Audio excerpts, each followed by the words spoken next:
Ils nous ont rejoints pour la suite de cette émission. Ils sont au nombre de 3. Jean-Philippe Oria, Dago Charles et bien sûr Kassim Oumouri, notre confrère comorien.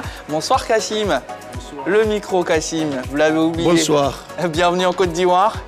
Ah. À quoi C'est le paradis. C'est le paradis? Ah oui. Ah, oui. Ça mérite des applaudissements. Oui. Kassim, On filait 3 buts et puis bon, tranquille quoi. Kassim, c'est le paradis, du coup, j'ai pas besoin de demander comment l'accueil était. Oh, c'est pour ça que je dis c'est le paradis. Voilà, tout simplement. Jean-Philippe Oria. Ouais. Ça va, hein, Très tranquille? heureux. D'accord. Paradis aussi. Comme une légende On est de l'Africa. Une légende de l'Africa Sport. Dago Charles, bien le bonsoir. Bonsoir JB. Comment ça va? Ça va? D'accord, en tout cas, merci d'être avec nous encore une fois. Sans plus tarder, nous allons attaquer notre Sabuzz de ce soir.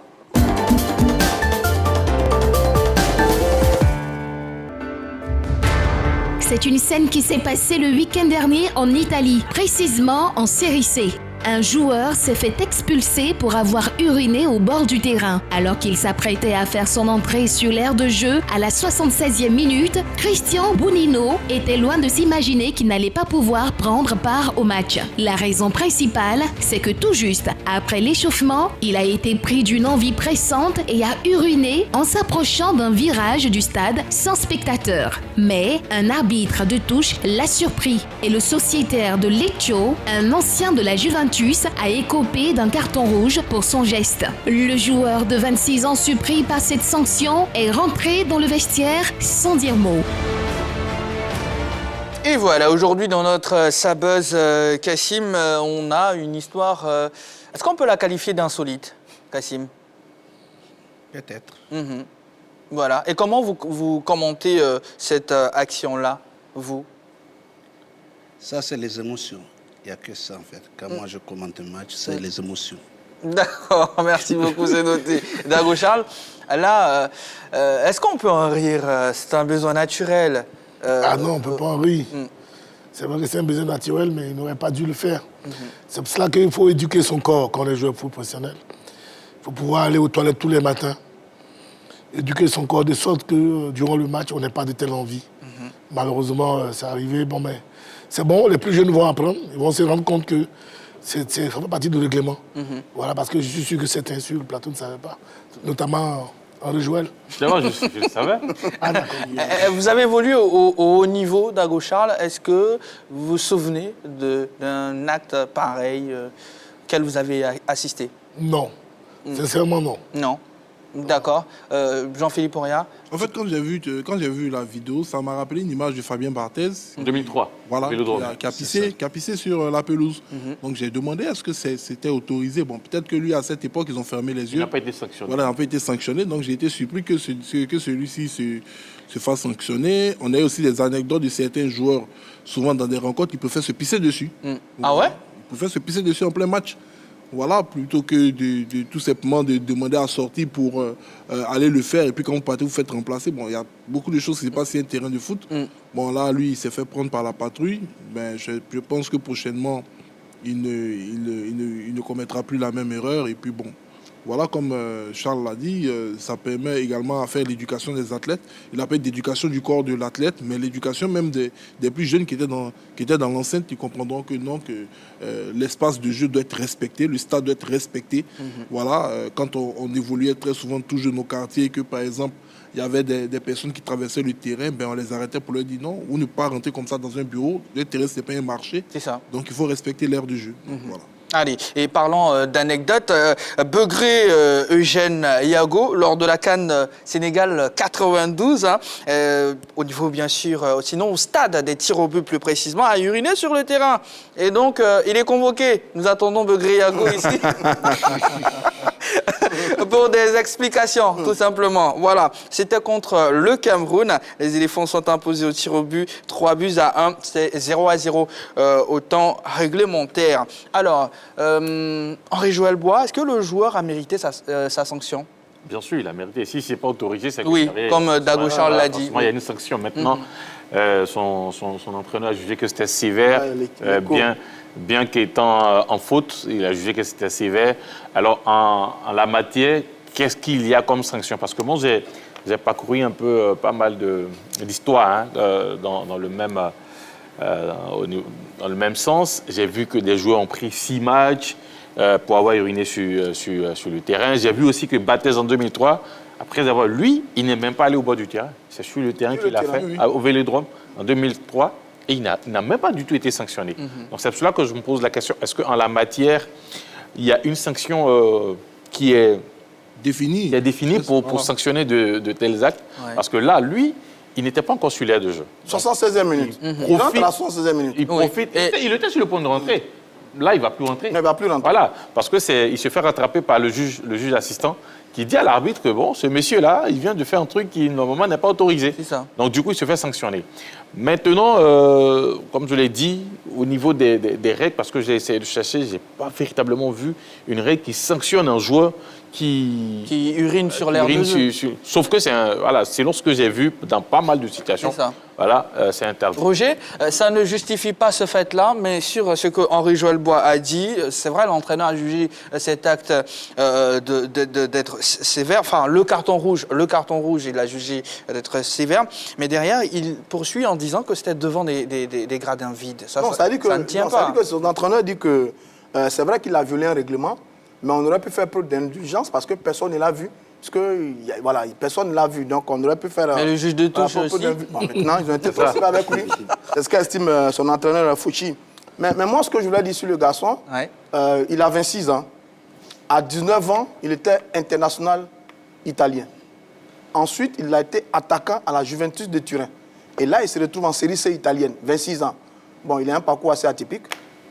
C'est tout ce qui m'a intrigué dans cette histoire.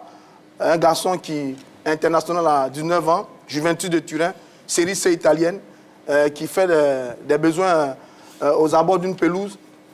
Bon, moi, je trouve que c'est un acte assez compliqué pour lui, qui, lui déjà, a une trajectoire assez compliquée. Enfin, bref, le règlement a été appliqué. Ainsi va le football. Côte d'Ivoire, Comores, quelle stratégie proposez-vous pour une attaque efficace des éléphants de Côte d'Ivoire? J'ai noté la présence de Kassim Omori, célèbre commentateur comorien qui est à Abidjan pour cette belle affiche qui aura lieu du côté de Bouaké. Le départ, c'est quand déjà pour Bouaké? Demain matin. Demain matin, d'accord. Kassim, comment vous arrivez justement dans ce milieu-là de commentateur, si vous voulez, journaliste, commentateur? Merci. Je commençais avec les émotions parce qu'en fait, j'étais au début du projet parce que l'équipe nationale, c'est un projet. Ça a commencé en 2014 en France. En plus, c'est en France le projet qu'on a avec les joueurs qui sont actuellement.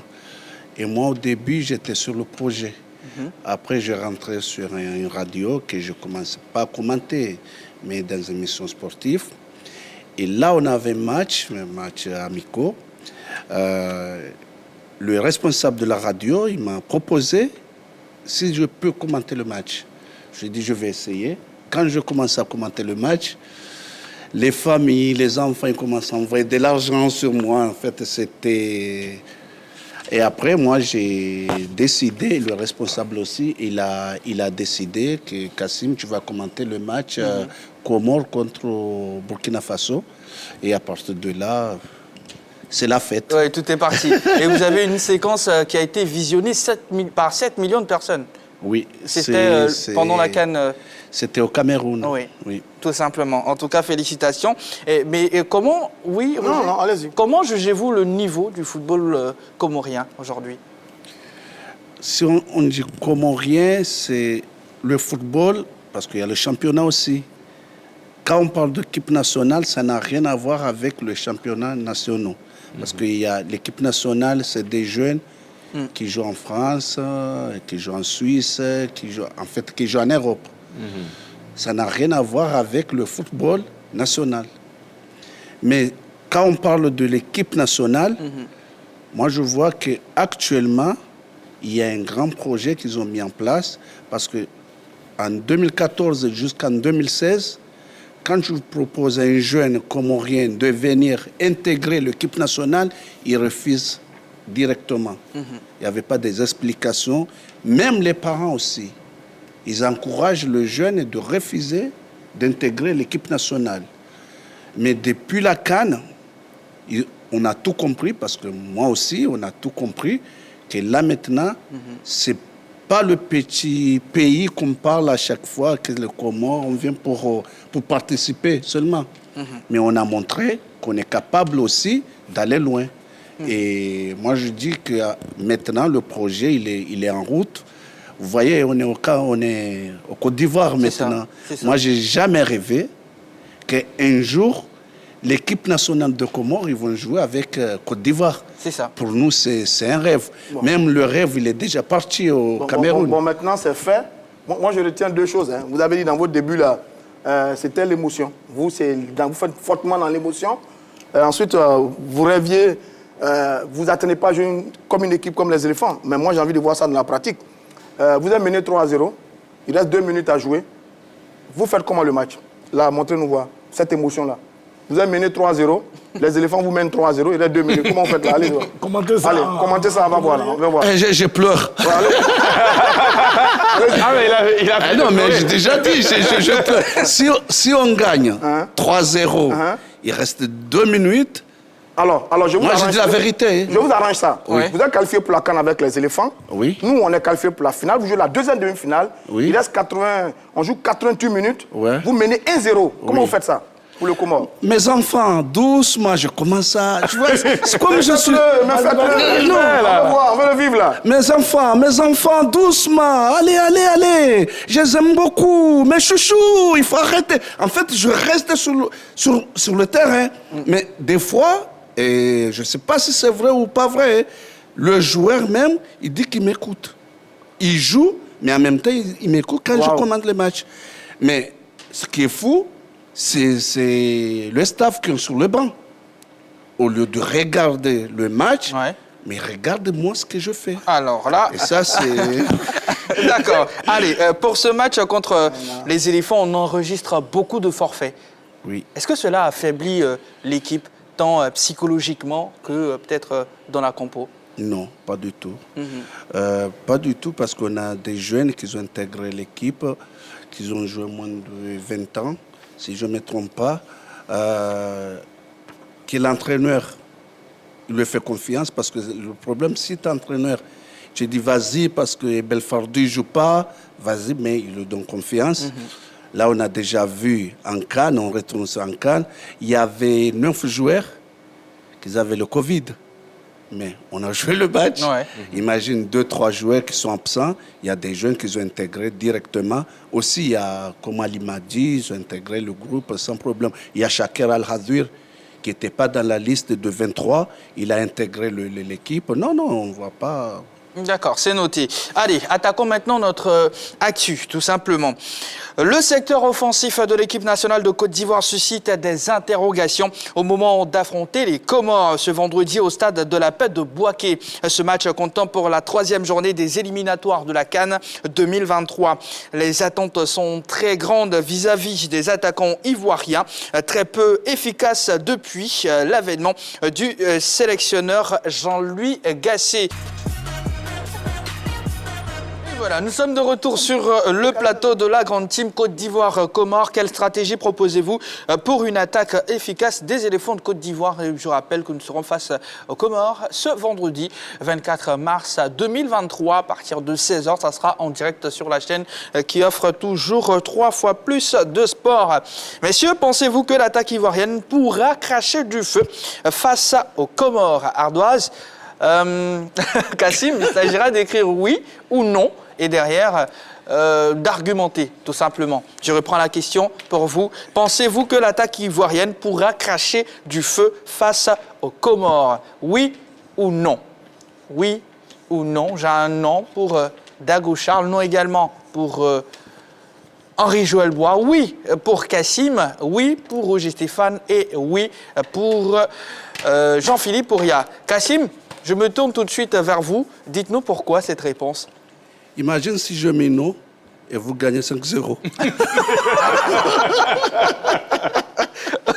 C'est bien envoyé. Voilà. Non, mais moi j'ai mis oui parce qu'on a déjà vu un reportage, les attaquants de la Côte d'Ivoire. De la Côte d'Ivoire, comment ils s'améliorent. C'est ça. Il y a quand on voit la défense de Comores, il faut dire la vérité, quand tu es sur le plateau, on a des jeunes, on a des gens qui n'ont pas encore l'expérience internationale. Et l'attaque si demain, la défense, ils arrivent à faire les choses normales, c'est un exploit, c'est sûr et certain. Si demain vous êtes là, nous on gagne 2-0, vous avez dit que c'est un exploit pour le Comore. Si on perd 1-0, vous avez dit... C'est normal. C'est normal. C'est pour ça que moi j'ai mis oui. D'accord, tout simplement. Et c'est noté. Dago Charles, non pour vous? Il a été très raisonnable, hein, et puis ça c'est bien. Non, moi non, parce que avant qu'une attaque crache du feu, il faut bien qu'elle soit alimentée. Et pas surtout son milieu de terrain. Et quand moi je regarde aujourd'hui les 3 milieux de terrain potentiels qui pourraient fournir des ballons, c'est un milieu de terrain qui est beaucoup lent, qui est trop sûr de lui et qui ne donne pas beaucoup de ballons à l'attaque. C'est ce qui me fait dire non. Si on a des attaquants pour marquer des buts, mais je sens qu'on aurait un Serge Jean-Michel, on aurait un Franck Kessié, on aurait encore Sangaré. Et avec les 3, ça sera dû à toi, à moi, dans le milieu de terrain. Mais pas vraiment dans la projection. Et on ne serait pas trop dans la projection. D'accord, Jean-Philippe Auriat. On gagnera, quoi. Oui, j'ai mis oui, et mon oui, en fait, est un prolongement des propos de Kassim? Non, pas de Kassim. Dago Charles, oui. Depuis que Gasset est arrivé, je pense qu'il a joué une rencontre ici à Yamoussoukro. C'était face à l'équipe de la Zambie. On a vu une équipe de Côte d'Ivoire dérouler un très beau football. Il faut le dire clairement, parce que le problème de ce milieu de terrain qu'il a eu à relever, se situe au niveau du 6, le poste du relayeur. Et c'est Jean-Michel, auparavant, qui jouait sous Camara dans ce registre, n'avait pas encore... je dirais, cerner, assimilé, si vous voulez. L'ensemble des tâches qui lui incombaient. Mais depuis un certain moment, il est de plus en plus impérial dans ce registre.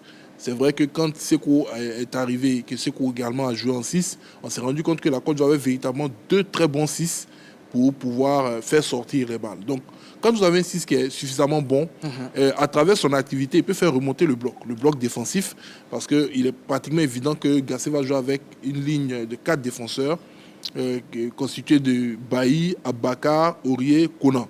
Donc, ils peuvent monter.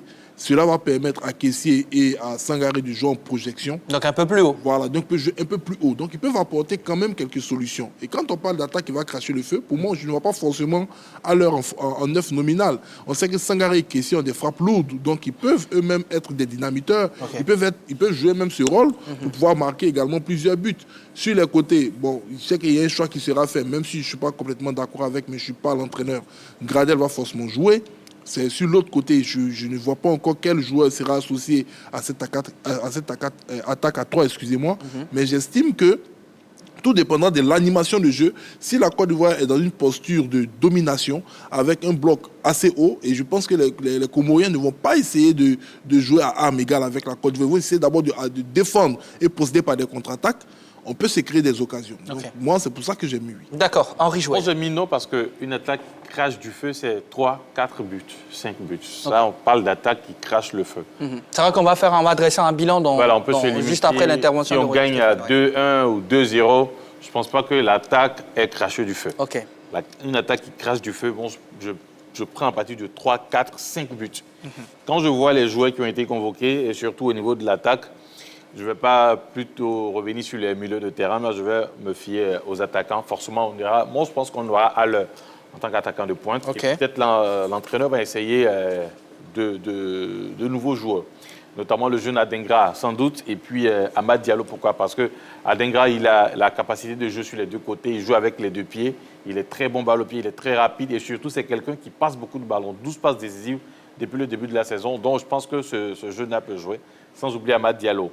Et peut-être même si Gradel entre. Mais ça sera une attaque inédite parce que ces joueurs dont je viens de citer, parce qu'au niveau même des ailiers, rares sont les joueurs qui ont déjà évolué avec peut-être à l'heure sur le front de l'attaque. Okay. Donc ça sera une attaque inédite qui va essayer de chercher ses repères dans ce match.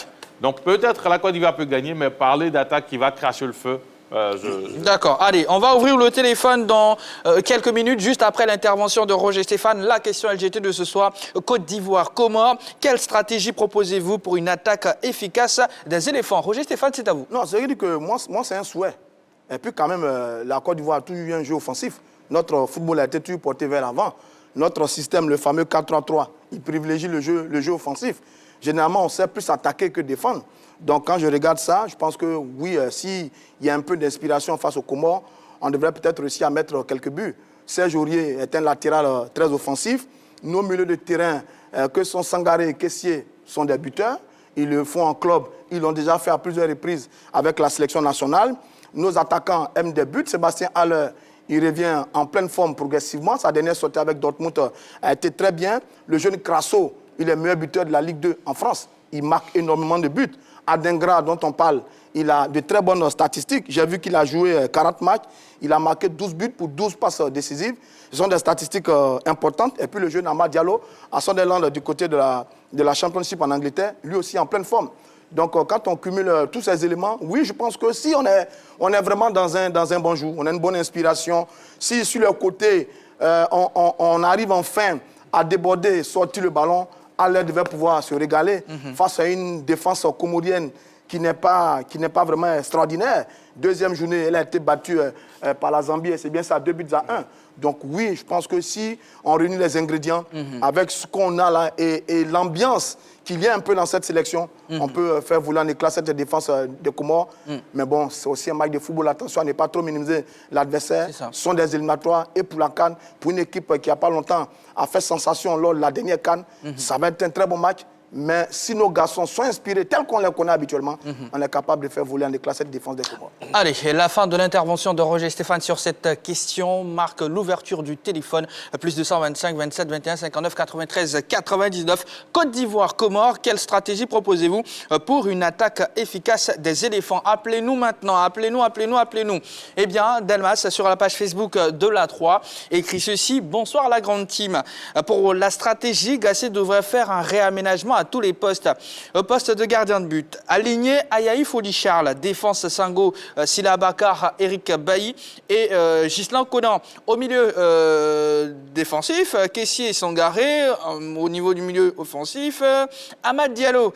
En attaque, Adingra, Haller et Gradel. Dans un 4-3-3, ça va marcher. Merci et bonne émission à vous. Et sur ce, on part à Sipilou pour retrouver Monsieur Diomandé Mamadou. Bonsoir, Monsieur Diomandé. Comment va le grand Gébé? Ça va bien. Et vous, Monsieur Diomandé Mamadou? Bon, le moral est très très aussi avec la 3. Hein. Merci une fois de plus d'être avec nous, tout simplement. Je salue la table, je salue Rodia. Salut. Et puis je salue l'étranger Comorien, elle est partie. Mais, on parle de devant nous, c'est que devant lui. Hein. Comment? Il faut qu'on devant nous, c'est que devant lui. Non, ne vous inquiétez pas. Allez-y, Monsieur Diomandé Mamadou. Bon, moi, avec la 3, j'ai un conseil, j'envoie vers le plus bois d'abord. Vraiment, j'ai vu le match Bénin-Rwanda aujourd'hui qui était bourré à bloc. Il était plein à craquer. Ouais. Donc les Bois-Quoi n'ont qu'à faire le fort pour venir pour le terrain. Pour montrer aux Comoriens que ici le football c'est ça à la une. Et puis bon, moi je sais qu'on a une équipe dynamique, on a une attaque qu'on fait confiance. Mais s'ils jouent ensemble, avec le matin très haut, comment là, ils vont prendre une tasse de. Donc c'est ça en outil, monsieur le Comorien, tasse là, ça on va gagner mal. Donc bonne émission, que Dieu de la Côte d'Ivoire. Merci beaucoup, Monsieur Diomandé Mamadou. Sacré Monsieur Diomandé Mamadou. Nous vous l'avons promis. Nous allons vous proposer maintenant de voir un tableau des buteurs des éléphants sous l'ère Jean-Louis Gassé. Et ça s'affiche maintenant. Les buteurs sous Gassé. Sangaré Ibrahim, c'est 4 buts marqués. Deuxième, c'est Kofofana, 2 buts. 3, Serge Aurier, Christian Kwame, Franck Yannick Kessié, la Panthère du Zébizekou, Doumbia Souleymane, Jean-Philippe Crasso, Max-Alain Gradel, Nicolas Pépé. Eh bien, c'est 1 but chacun, tout simplement. Alors, le constat est que sur 13 buts marqués, Jean-Philippe Ouria, en 6 matchs, 9 ont été l'œuvre des défenseurs et milieux offensifs. Le meilleur buteur, c'est Sangaré. Pourquoi les attaquants ont du mal à marquer dans le système Gassé? Bon, déjà que l'attaquant nominal même qui est à l'heure n'était pas présent pendant un long moment pour raison de maladie. Ensuite, je pense que ceux qui ont été mis à sa place, bon, essayer de faire ce qu'ils pouvaient faire. L'entraîneur venait d'arriver, c'était un nouveau système. Et on sait que le jeu de Gassé, qu'on le veut ou non, est basé sur un milieu de terrain qui est très performant. C'est là-bas qu'il a fait le maximum de, je vais pas parler de turnover, mais le maximum de changements. Voilà. On a parlé de l'arrivée de Seko Fofana qui est venu relayer un peu Cédric Jean-Michel sur le banc de touche. Et à travers le jeu de son équipe, on sentait un milieu de terrain qui était porté vers l'avant. Ouais. On a eu l'arrivée de Jean-Philippe Bramin, il y a eu tellement de milieux qui sont arrivés, même sur sa dernière liste, on voit qu'il a convoqué pas moins de 10 milieux de terrain. C'est un entraîneur qui véritablement mise sur la maîtrise de son milieu de terrain. Donc quand vous avez ce genre de jeu, il est évident que les attaquants sont appelés à faire un gros travail de sape. Voilà, pour permettre également au milieu d'avoir des espaces, parce que la majeure partie des buts inscrits par Sangaré, Ibrahim et Seko Fofana, ce sont des buts quand même qui sont soit aux abords de la surface, mais qui sont venus des tirs assez lointains. Voilà, donc je pense que peut-être qu'il a, ayant maintenant de plus en plus d'assurance, avec sa défense qui commence à se stabiliser, son milieu de terrain qui commence à être performant, peut-être que la prochaine étape sera de faire en sorte que l'attaque maintenant reçoive suffisamment de ballons pour pouvoir faire la différence. Parce que si on se rappelle du match face à la Zambie, nous qui étions au stade, on se plaignait un moment du style de jeu des éléphants. Parce que c'était beaucoup de touches de balles entre la défense et le milieu des terrains. Ouais. Les attaquants, ils passaient leur temps à faire le premier rideau défensif à chaque fois que l'équipe perdait le ballon. Mais ils n'étaient pas énormément alimentés en balle. On a vu le but de Christian Kwame sur un corner, mais à part ça, il n'y avait véritablement pas d'alimentation. Donc on espère que maintenant cela va se faire. D'accord. Monsieur Kofi Mathieu, bonsoir et bienvenue. Après Sipilou, on fait un détour du côté de Mbato.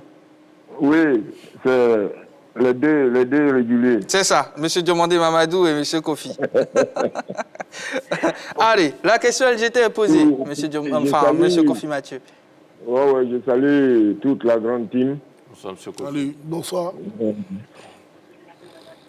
Alors, Côte d'Ivoire, Comores, quelle stratégie proposez-vous pour une attaque efficace des éléphants de Côte d'Ivoire? Bon, pour ce match-là, je crois que, comme M. Demandé l'a dit tout à l'heure, il faut d'abord que les Ivoiriens se déplacent massivement pour être le 12e joueur. OK. Pour pousser l'équipe. Et puis, que l'entraîneur demande à nos attaquants de jouer dans le camp adverse. Parce que le dernier match que nous avons joué, pendant 45 minutes, je me suis rendu compte que les défenseurs de la Zambie jouaient dans notre camp et nos attaquants même jouaient dans notre camp aussi. C'est-à-dire, quand Wilfried Zaha, tu es un dribbleur, quand tu as la balle, fais un effort pour passer, pour faire la passe, il fait un repli en arrière. Bon, quand c'est comme ça, là, si c'est dans le cas adverse qu'on peut marquer des buts, mais si vous-même vous jouez dans notre cas ici, ça c'est pas la peine. Et c'est ce que Ouria expliquait tout à l'heure. Il a fallu un corner pour que Christian Kwame marque. Donc il faut que ce type de jeu-là change. Il faut qu'on force. Quand on commence le match, il faut qu'on se dise qu'on doit on doit jouer dans le camp adverse, faire tout pour pouvoir marquer. D'accord, c'est noté. Voilà, moi c'est ce que je vois. C'est entendu, monsieur Kofi Mathieu. Excellente soirée à vous. Merci beaucoup. Excellente soirée à vous aussi. Et puis bonne émission. D'accord. Oui, Roger. Sur les statistiques là, moi j'ai une autre lecture du fait que les avant-centres ne marquent plus beaucoup. J'ai une autre lecture. Le 4-3-3, à mon avis, commence à devenir un problème. Pourquoi? Parce que les ailiers que nous avons ne font pas de centres en retrait pour les avant-centres. Zaha, Pepe, Gervinho. Même Gervinho? Oui, il n'est pas là, je sais. Mais Gradel, ils ne font pas généralement de débordement de centres en retrait pour les avant-centres. C'est pour ça que Haller a des difficultés. Il y a eu le débat. Est-ce qu'on doit jouer pour Haller? Mais jouer pour Haller veut dire que les ailiers doivent déborder et faire des retraits. Ils ne le font pas. Et ça pose un problème parce que par le passé, Kwasindri, Falikou, Siedonal, Aruna Denande, Kader, Begriago débordaient et envoyaient les ballons pour l'avancante. On n'a plus ça. C'est pour ça que je dis, mais est-ce qu'on doit continuer de jouer en 4-3-3 à partir du moment où nos ailiers ne servent plus à rien? Est-ce qu'il ne serait pas bon de revenir à un 4-4-2 4-4-2 qui voudrait donner le pouvoir à nos milieux de terrain. Parce que même quand vous regardez les chiffres, ce sont nos milieux de terrain qui marquent énormément. Sangaré est un buteur, Seko est un buteur, Kessié est un buteur. Est-ce qu'il ne faille pas changer cette façon de jouer des éléphants de Côte d'Ivoire? Avoir un milieu de terrain très très fort et très performant avec les noms que je cite là, et puis jouer avec 2 attaquants, un en fixation et un en pivot autour de lui. Par exemple. Il faut peut-être voir ça parce que les ailiers là, ça ne donne pas ce que vous attendez. Il faut plus le centre en ça ne donne pas ce que vous attendez. Voilà. D'accord. Monsieur Zoro Keva nous appelle de Yopougon. Bonsoir et bienvenue sur la 3, monsieur Zoro. Oui, bonsoir, monsieur. Comment allez-vous? Oui, ça va bien, c'est vous? Ça va. Il y a écho, du coup, ça dérange la communication. Est-ce que vous pouvez éteindre la télé, s'il vous plaît? Bon, oui, j'ai éteint la télé. D'accord. Alors, Côte d'Ivoire, Comores, je m'entends encore, monsieur Zoro. Oh. Non, j'ai bougé. Côte d'Ivoire, Comores. Ah, je m'entends encore. Si vous ne pouvez pas éteindre la télé, on sera obligé de vous couper, monsieur Zoro. J'ai éteint la télé. Ok, merci beaucoup. Côte d'Ivoire, Comores, quelle stratégie proposez-vous? Non, ça fait écho, monsieur Zoro. Je suis désolé, on ne pourra pas vous prendre. Henri Joël Bois. Alors peut-être, Roger Stéphane a touché un côté du problème, mais moi je pense qu'il ne faudrait pas déplacer le problème. Si tel est le cas qu'on joue en 4-3-3 et que ça fonctionne bien, et que dernièrement on a des attaquants ou des ailiers qui ne font pas de retrait, c'est qu'il faut les remplacer. Il faut prendre d'autres ailiers et puis les mettre à leur place. C'est tout simple. Voilà, moi je ne pense pas qu'il faille changer de système de jeu parce qu'on est habitué à ce système de jeu. Peut-être par moment, certains entraîneurs ont tenté d'essayer d'autres systèmes, mais le système qu'on connaît de la Côte d'Ivoire, c'est ce même système de 4-3-3. Maintenant, si on a des ailiers qui pensent à eux et surtout qui ont des options, parce que ça aussi, il faut le dire. Peut-être en débordant, il a la possibilité de chercher à marquer. Il y a une ouverture. Là, on ne va pas lui en vouloir. Mais si, il y a 2 options qui s'offrent à lui. Par exemple, la meilleure, c'est de faire un retrait pour l'attaquant de pointe. Il ne le fait pas. Et que par peut-être gourmandise ou bien par égoïsme, c'est ça le problème. Il tente de marquer directement et que ça ne fonctionne pas. Mais derrière, il faut le remplacer. Il faut mettre quelqu'un d'autre qui pense collectif et qui pense à jouer pour l'équipe. D'accord. C'est simple. Allô? Monsieur Doumbia, bonsoir. Bonsoir. Bienvenue sur la 3, monsieur Doumbia. Bonsoir, bonsoir. Salut à tout le monde. Salut. Bonsoir, monsieur Doumbia. Monsieur Doumbia, vous allez bien? Oui, je vais bien. Ça fait quelques jours que je ne vous ai pas entendu. Oui, bien sûr. D'accord, si vous allez bien, Dieu merci, tout simplement. Et quelle stratégie proposez-vous pour une attaque efficace des éléphants? Moi, je pense que la stratégie, il faut un 4-4-2. Un 4-4-2. Un 4-4-2, parce qu'avec le 4-3-3, les éléphants n'arrivent pas à se procurer d'énormes occasions pour faire jouer. Est-ce que vous pouvez parler un peu plus fort, monsieur Doumbia? Parce qu'avec le 4-3-3, les éléphants n'arrivent pas à se procurer d'énormes occasions pour faire marquer à l'heure. D'accord. Vous savez, à l'heure, c'est un joueur de pivot, c'est un joueur on a besoin de s'appuyer sur lui. Souvent, il peut faire des passes. On peut lui faire des passes aussi en retrait pour qu'il marque. Il peut faire marquer aussi. Donc, avec ce système de 4-3-3, on voit qu'Alé est tout le temps isolé. Il est tout le temps isolé en attaque. Les autres ne viennent pas en soutien. Il n'y a pas de surnom autour de lui. Pourtant, quand il aura un faux neuf autour de lui, il va rôder autour de Alé et les ailiers. Des ailiers qui sont bons, qui peuvent faire des passes latérales, comme les gens Evra Kouassi comme ça, mais malheureusement, ils ne l'ont pas appelé. Bon, on peut essayer avec d'autres personnes, comme c'est pour voir un peu tout le monde. On peut essayer avec d'autres personnes. D'accord. Vous voyez? Oui. Voilà, mais je pense qu'il faut un 4-4-2. C'est noté. Merci beaucoup, monsieur Doumbia.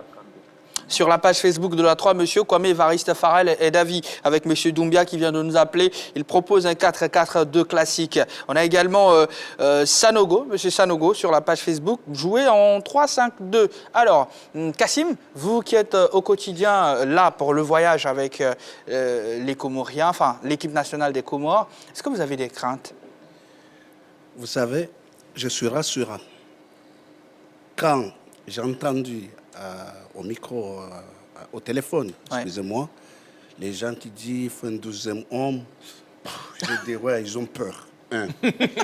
2, j'ai bien écouté ce que vous avez dit. Ça nous rassure les Comoriens. Parce que là, sauf si c'est une faux liste, là je vois 3 attaquants. 3 attaquants. Vous allez regarder toutes les listes des nations. On n'a jamais vu 3 attaquants. Et après, vous parlez des milieux. Mais si les milieux, ça ne fonctionne pas, ça veut dire nous, on va gagner le match facilement.